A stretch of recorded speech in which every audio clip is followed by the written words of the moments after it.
For the gospel reading this morning, I've chosen a passage from Matthew's Gospel, chapter 13, where Christ is talking about parables. The disciples came to Jesus and asked, "Why do you speak to the people in parables?" He replied, "Because the knowledge of the secrets of the kingdom of heaven have been given to you, but not to them. Whoever has will be given more, and they will have an abundance. Whoever does not have, even what they do have, will be taken from them.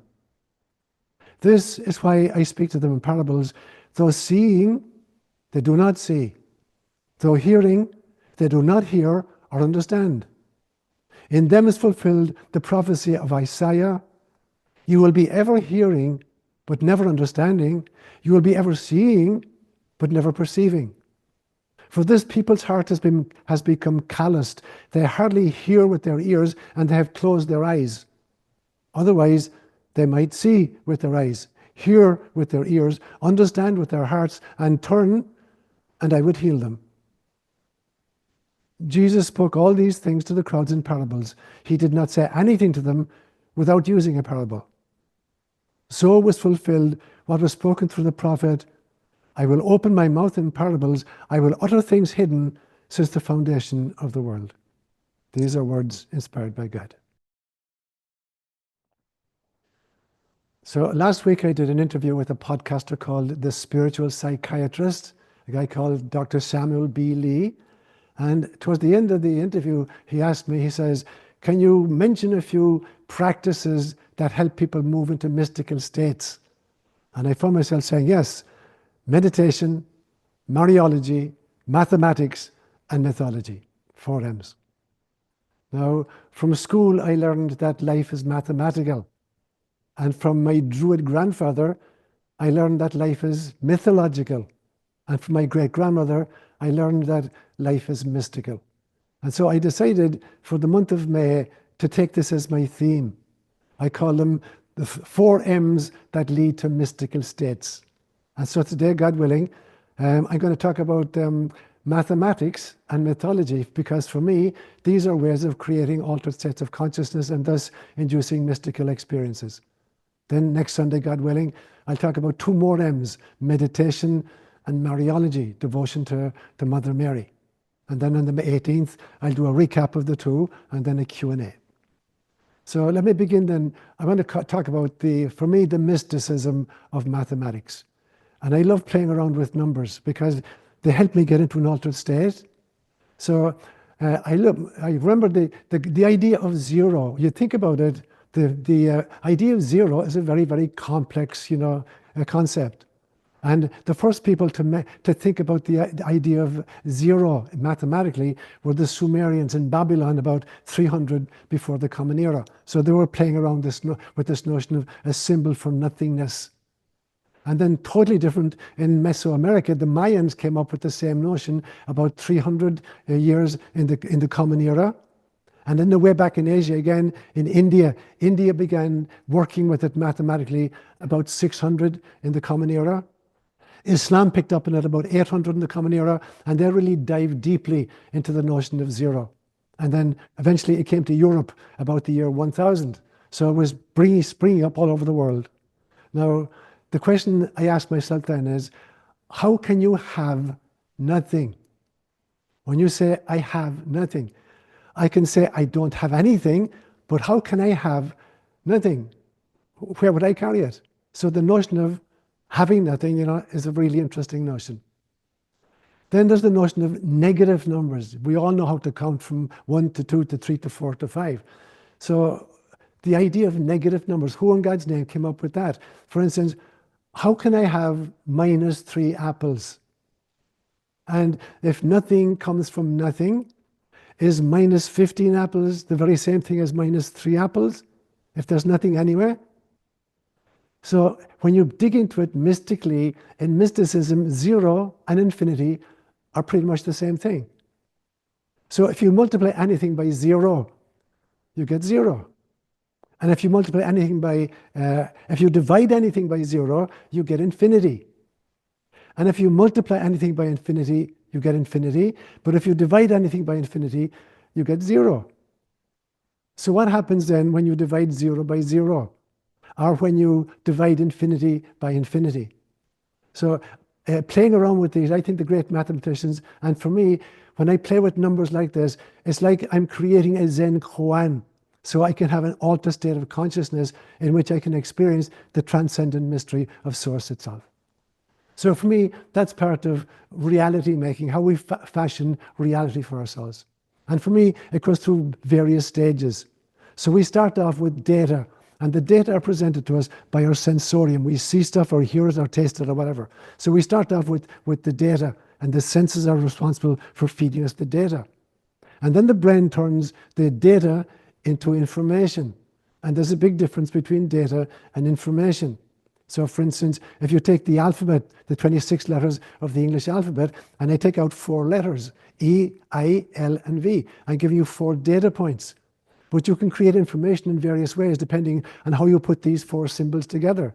So if you spell it like V-I-L-E, you've got one meaning. If you spell it as E-V-I-L, you've got a second meaning. If you spell it as L-I-V-E, you've got a third meaning. So we turn information into data by our brain processing stuff. And then the processing leads to our experience. We think this is actually what happened. So the data came in from our sensorium, we processed it with our brain, and now we've had an actual experience. And then we put these experiences together and we store them as memory. And then our memories become the basis for our reality models. So our reality model is the amalgam of all the memories we have. So it becomes your model for life. But then there are 2 very different versions of reality. There's your own personal version of reality. And then there's what I would call the consensual reality, which is like the intersection set of all the personal realities. So if you live in a community of any kind or a culture, you bring together your personal realities, and then the community creates a consensual reality. And it becomes very difficult subsequently to experience what the culture tells you does not exist. And so, at this stage, now you're talking about mystics, because mystics constantly experience things that the culture says can't exist. So I remember a very, very powerful vision I had many, many years ago, in which I'm approaching a cylindrical skyscraper, multi-story skyscraper, and I access it by going underground into the parking garage. And there's an elevator that goes up through the center of this cylindrical tower. And if you get off any floor, you find yourself in a circle, and there are rooms opening up off it. There were 8 rooms in this instance. So I go to the first floor, and I go into room 101. And what I see is painting on the back wall, but it was done in stick figures, just with charcoal, very, very kind of crude. And then I come out of room 101, and I go into room 102. And I see that there's a continuation of the kind of image that was in room 101. So if I'd only been in room 101, I wouldn't have seen the whole thing. And I begin to circumambulate all the rooms on floor number 1. 101, 102, all the way to 108. And in every stage, I see that there are different, continuations of the original drawing. So if I hadn't gone into all 8 states, I wouldn't have seen the entire kind of drawing.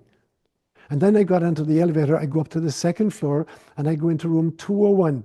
And now I see the same image is drawn in the back, but it's in black and white, and it's done very realistically. It's not just stick figures. And I circumambulate the entire floor, 201 to 208, and I see the entire mural, but now I'm seeing it in really well done black and white. I go up to the 3rd floor, and it's the very, very same mural, but now it's in living color. And I circumambulate 301 to 308, and now I have a color version of this beautiful mural. I go to the 4th floor, and now I go in there. There's the same mural, but it's in 3-dimensionality. It really is 3 dimensions, holographic.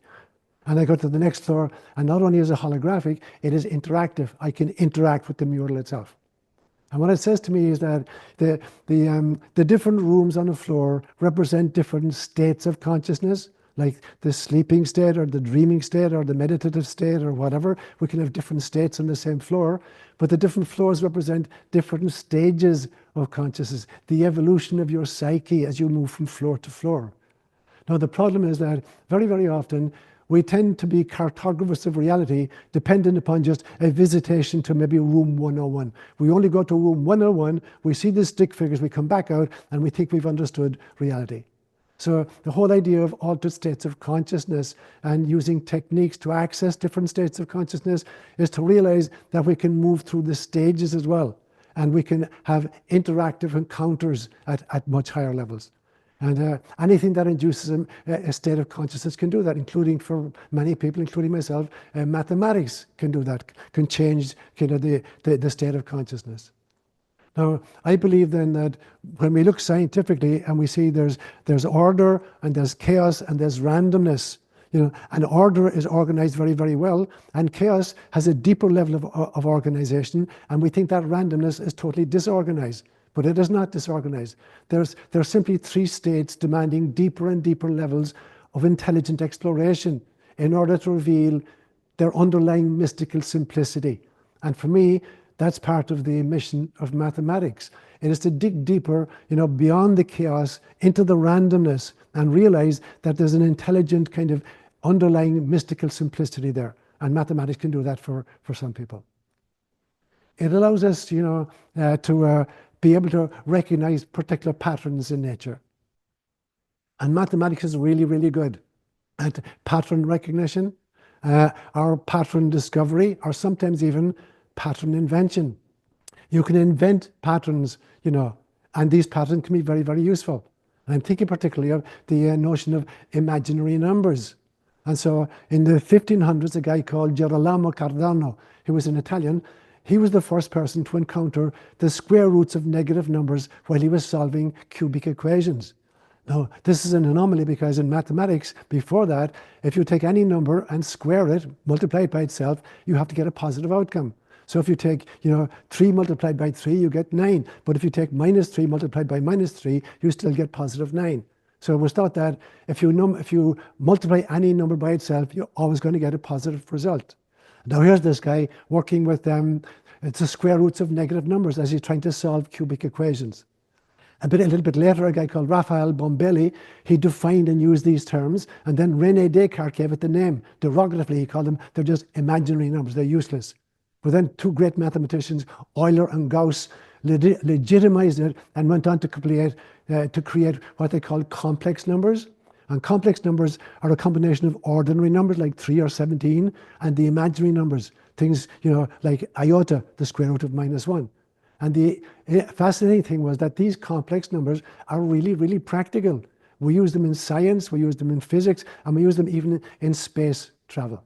And so for me, mathematicians have a leg into this altered state of consciousness. And so the randomness then will shrink at an accelerating pace, until we see the divine plan in all its radical, mystical simplicity.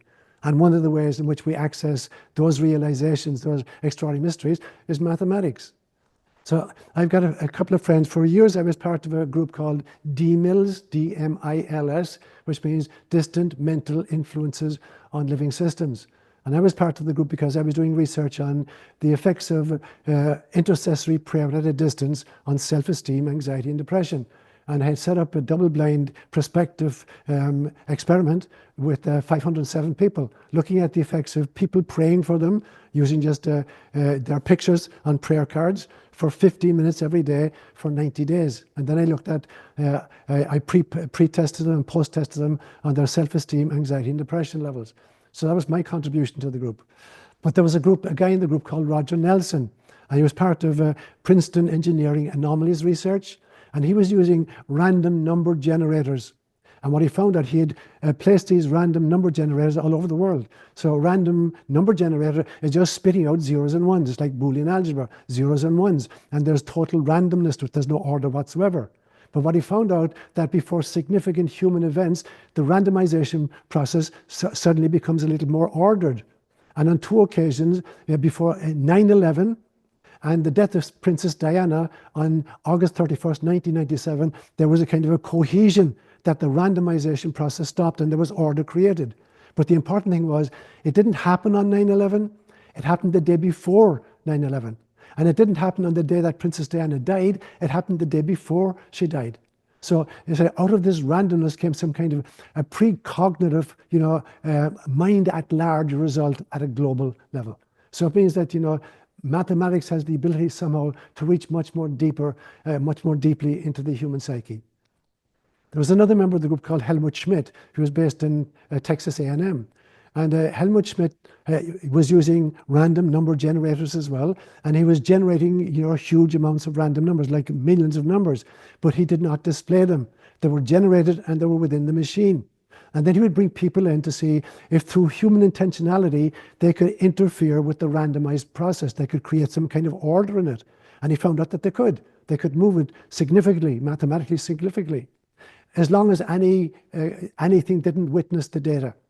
And he found out that even if he put a bowl of goldfish in front of a screen and displayed the data, subsequently the data could not be changed. So this is the observer effect writ large.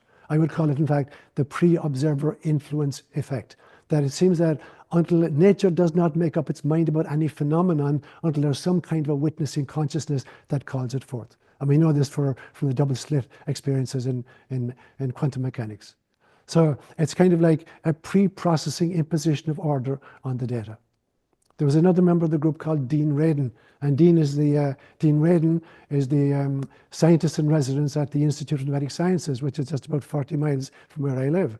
And what he did, he put a person in a Faraday cage, totally surrounded from electromagnetic energy, and in a totally different building, he's showing them photographs of various scenes, like a baby smiling, or like a car accident, or a war scene, very, very different.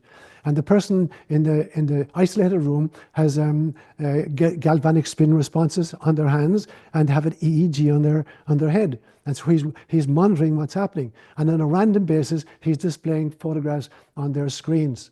And what he found out was that nanoseconds before the image comes on the screen, the person is responding. There's a galvanic spin response and an EEG response. So there's a mind beyond the mind that culls the information and reacts before the sensorium is presented with the data.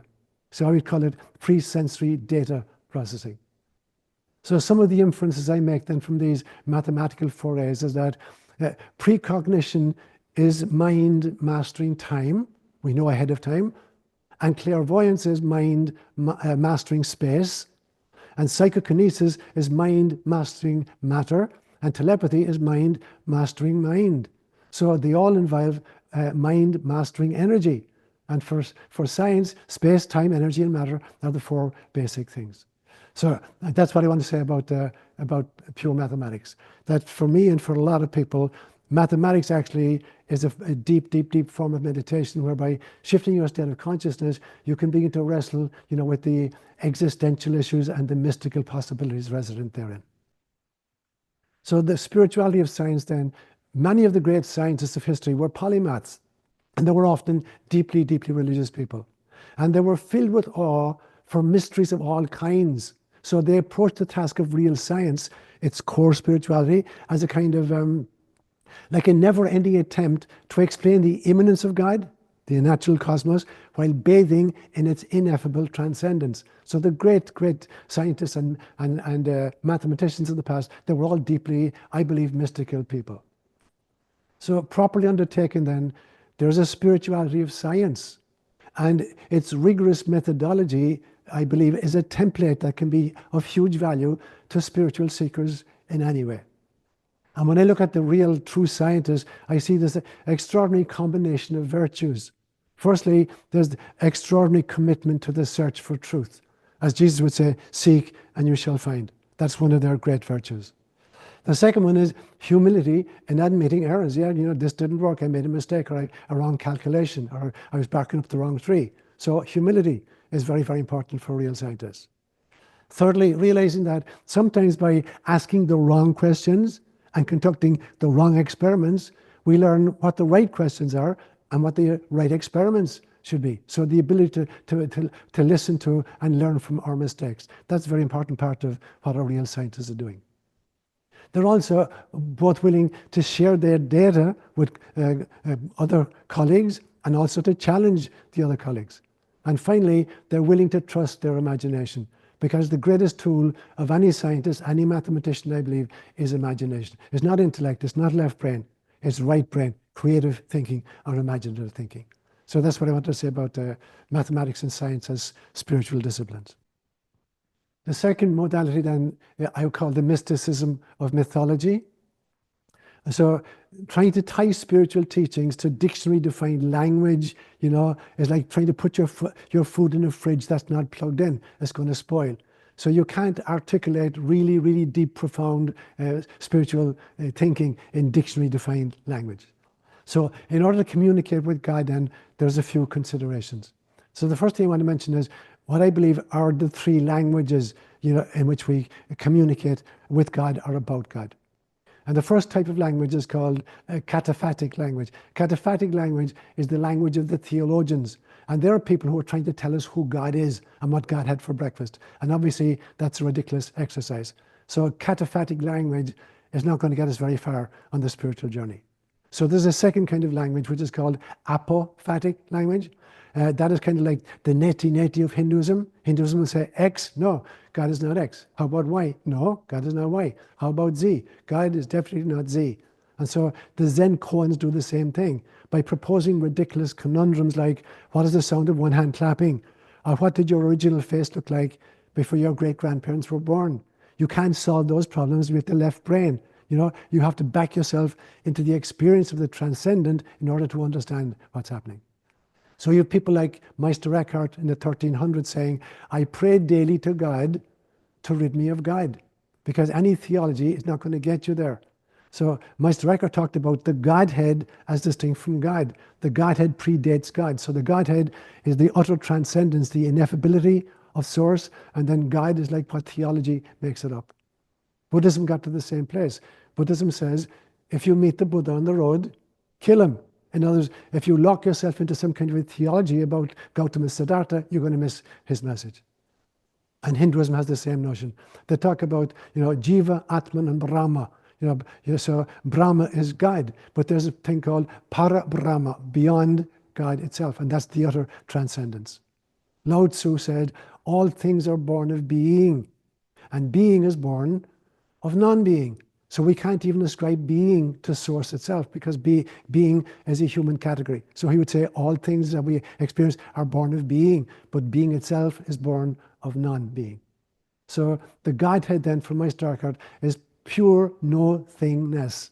And it's important to understand no-thingness does not mean the absence of anything, but rather the potential for everything. It's the pre-random potentiality out of which order, meaning, and mysticism arise. So that's the second form of language. And the third form of language then is parabolic language. So many, many years ago, I invented a term, I called it Mythish. And Mythish means mystical teaching in story form. So Mythish, for me, is a sacred, secret language in which the true wisdom of a culture is archived and transmitted. If you're going to have to talk about God, then the only way you can actually do it without making serious mistakes is to resort to Mythish. So to understand Christ consciousness, you need to learn how to speak Mythish. So there are the three kinds of languages. I believe then that there are also three kinds of listening. When you hear a gospel passage being written, there are three ways of listening to it. The first one is literal left brain. So I'm trying to make sense of what I'm hearing. So it's very, very rational activity. The second way of listening is symbolic. And now I'm going to use my right brain and my creativity. And the third way of listening is mystical. I'm not listening with my brain at all. I'm listening with my heart, and I'm listening with my soul. So when we engage, a great teacher, or we engage with the scriptural traditions of the world, or the mythology of the world, we need to be operating from the soul and from the heart, not from the left brain, and not even from the right brain. It's compounded then because there are also three ways of translating from any language into another language. And the first way of translating is literal translation, a noun for a noun, a verb for a verb, an adjective for an adjective. But in actual fact, literal translations are really, really bad because they can't capture humor or they can't capture puns. So they can't really capture the intent of the original author. So almost no serious translation is done in a literal fashion. The second way of translating from one language to another is called dynamic transference, where you try to figure out what was the intention of the author and who was the intended audience and what was society like when this particular thing was being written. How did people, what were their belief systems? So you try to get back into the mindset of the author, the audience, and society, and then you make your translation. And that's the best way to do it. And then the third way of translating is called paraphrasing, where you make the translation say what you want it to say. And unfortunately, many fundamentalist groups, when they're translating the Bible, they make the Bible say what they want it to say. So they're paraphrasing it. It's not dynamic transfer. So in conclusion then, I would say, bring on the mysticists. Mysticist was a term I invented many years ago. And for me, it's the kind of, it's the cross-fertilization of mystics and scientists. It's where real science meets true spirituality. And for me, the mysticists are people like Teilhard de Chardin, this brilliant, paleoanthropologist, mystical Catholic priest, who was also a great scientist as well. So the meeting of real science with true spirituality, I call those people mysticists. And their mission is to identify the love impulse in the soul of humanity. It is to protect the glowing embers which the avatars of all traditions have secretly tended, and to blow upon them so that they burst into purifying flames of unconditional love for all sentient beings. And that leads to the realization that there is no place that God cannot be born. And there is no time when God cannot incarnate. And so our job is, and your job is to midwife your life and thus usher in divinity into your daily activities. Our task is to turn the prison of the present into the womb of the future. I believe that the vocation of Homo Spiritualis is to allow ourselves to be impregnated by the transcendence of God so that we can give birth to the immanence of God. And ultimately, the objective of life is to set God free from our projections so God can set us free from our illusions. Namaste, my brothers and sisters.